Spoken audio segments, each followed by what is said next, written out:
If you have a Wii U, but no gamepad, you've basically got an expensive paperweight. Half your library won't boot without it, and your console just kinda sits there. But today, we're going to fix that for free using a modded Switch Lite?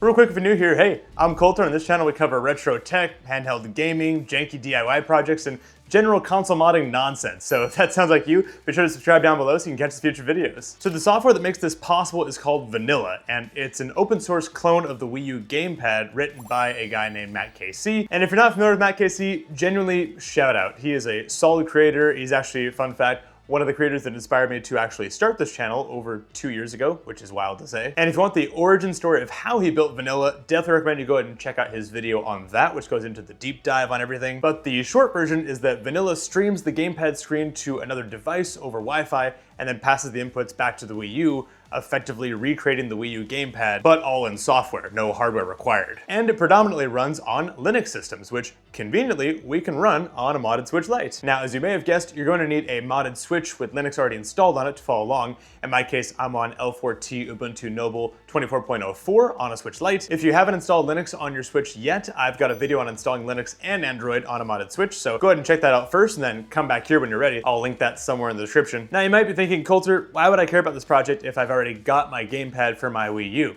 Well, it actually has a variety of use cases. First off, given that a modded Wii U is pretty goated in that you can run GameCube and Wii and obviously Wii U games, but also retro games, and it's pretty sick. And so you might want to buy an additional Wii U on the used market to mod up and give to a friend or use on a different room in your house. But oftentimes you'll find those being sold without their Wii U gamepad, because apparently people were selling those for cash back in the day, meaning that the remaining Wii U consoles are very cheap. You can find them for like 50 bucks Canadian. And so now if you use this Linux, or in our case, the modded Switch gamepad replacement setup, you can actually complete the full Wii U soft mod without ever needing a real gamepad. The Switch handles the entire process. And the great thing is, if you already have a modded Switch or a similar Linux box, or I think this even works on the Steam Deck, let me know if you want to deep dive on that later, then this project costs nothing and potentially rescues a console from becoming e-waste, which is great. Okay, Coulter, that was a lot of great backstory, but how do I turn this into this little guy? Well, before I dive into the process, for me, it was a bit of a twisty, windy road, and this does, in its current state of the Vanilla project, require a number of Linux commands to be run.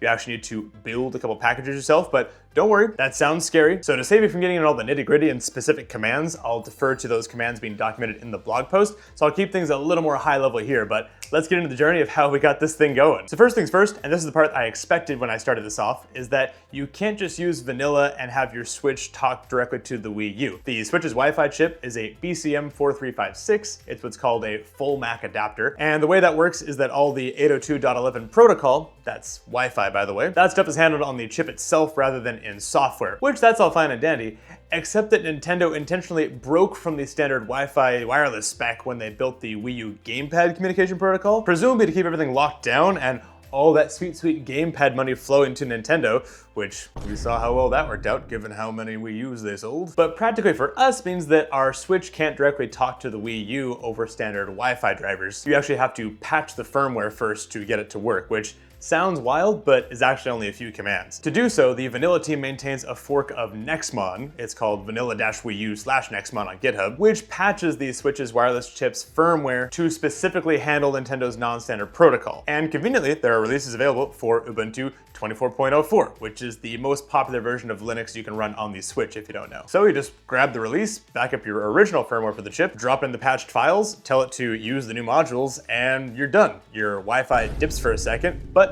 it comes back, and we've thus foiled Nintendo's antics once again. You might notice that the Wi-Fi acts a little bit different once you've patched the driver. It may be that your speeds are a little different, mostly because we're not really using the Switch-specific optimizations now, but it's not anything that I noticed in practice. But before we move on, big shout out to Huanwo for sponsoring this video. So recently we redid my wife's office with a new desk, and we did some board and batting on the walls and new paint and, you know, all that good stuff, make it look pretty and Pinteresty and all that. But now her desk is like super deep, and her monitor is either gonna be like way out no man's land or cutting off a bunch of the usable desk space. And that's where the Huanwo FlowLift HN-SS6 came in super clutch. It installed super cleanly on our desk. It had both the through desk option and the back desk option with various notches, so it's super secure on there. And I've installed a number of monitor arms in my day. I used to work in IT, so if you know, you know. But honestly, this one probably went the smoothest. The adjustments were all very clean. The documentation was very easy to follow along with. And she loves it at full range of motion. Like, it's got all the, tilt, swivel. She's able to pull it in and push it back, depending on what she's working on. Like right now, I think she has a whole like cutting board thing at her desk to cut up some brochures or something. So definitely made her happy on that one. And the thing that was very important about this arm is that it supports her ginormous 32-inch 4K monitor she has, which this thing took like a champ because it'll support like up to like 19.8 pounds or something. And once we had all the adjustments and angles she wanted, it locked right in place. I was actually super impressed. I tried to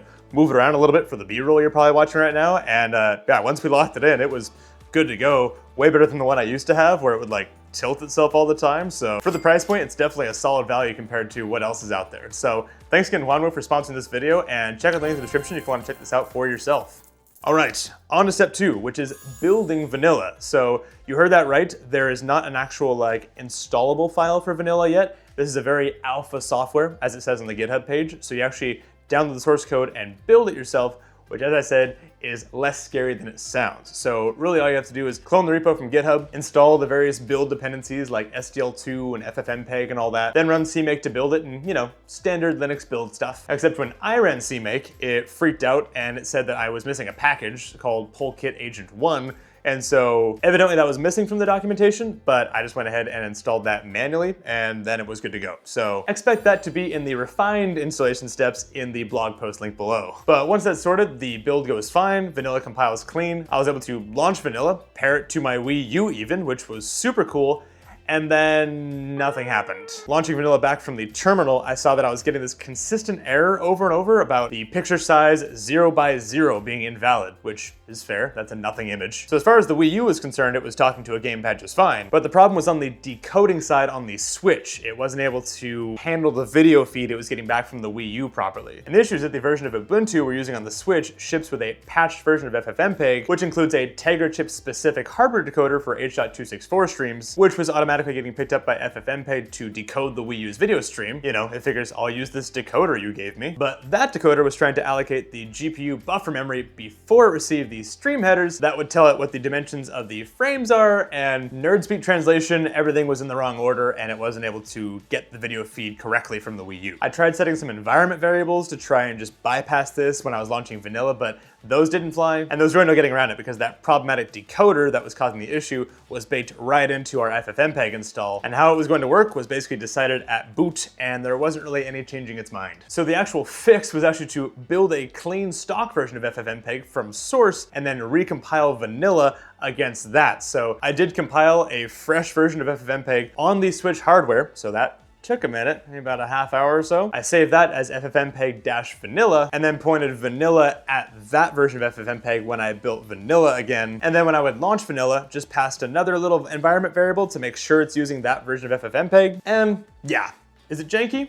A little bit. Was it effective? Yes. And real quick, if you've listened this far on this journey of nerdery, maybe consider subscribing down below. Apparently a large chunk of you don't actually subscribe while watching, and even if you don't use your subscribe feature on YouTube very much, it would genuinely help out the channel, and I'd really appreciate it. So thanks so much. I'll wait. I should note that no, you don't have to type in that weird environment variable plus vanilla command at terminal whenever you want to launch vanilla. I outlined in the blog post how you can just modify the vanilla desktop shortcut to pass that by default. So then all you gotta do is just tap the desktop shortcut and fire away. So once you've completed this whole journey, you're theoretically just one click away from your Switch being a Wii U gamepad. So I tried to make this all worth the journey here. But finally, I had vanilla open in beautiful full screen, tapped on my already paired Wii U from before, hit connect, and boom, we had the Wii U gamepad feed cleanly displaying on the Switch, and all of a sudden this thing was exactly a gamepad clone. All the buttons just work, with the exception of using the vanilla setting for swapping A, B, and XY, since Linux treats these Switch controls as Xbox controls, so we'll just work around that. And conveniently, when we're using Linux on Switch, if you press the screenshot button, it toggles between controller mode and keyboard mouse buttons mode. And so if you do that, then you can just press X, which maps to escape, and that'll actually drop you into the vanilla menu. So I had a really convenient way